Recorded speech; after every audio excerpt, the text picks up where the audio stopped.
Hello, ladies and gents, boys and girls, people of all sexualities, identities, and more, and welcome back to another film review. And today's film review is the Scream franchise, a series of murders all started on the basis of a single phone call.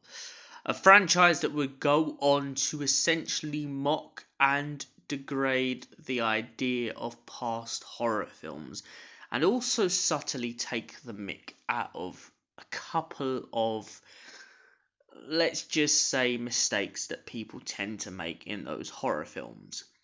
The whole film starts on the premise of a spooky guy talking on a phone and essentially asking a woman whether or not she likes horror films. After this, he then gives her a time period and pretty much says to her, if you don't, if you're not careful, I will kill you in that time period.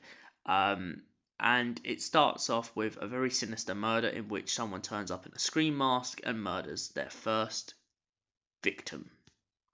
The story then continues on to their friend trying to unravel the mystery behind their murderer, but little do they know that the murderer also happens to be hiding in plain sight. The best part about most of these Scream films is most of the murderers happen to be the friends in the friend group who have their own begrudges against certain individuals. The motive behind the murders becomes very outstretched, however, as the story progresses, from exes to friends to relationships that were never were, or obsessive. It all turns out that each and every single one of these Scream murderers has their individual preferences for why they kill. But one thing that becomes crystal clear at the end of all of it is they really, really enjoy it.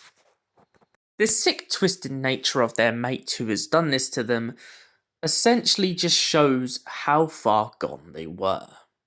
The police struggle on little to no evidence in each and every one of these films until eventually a culprit is found.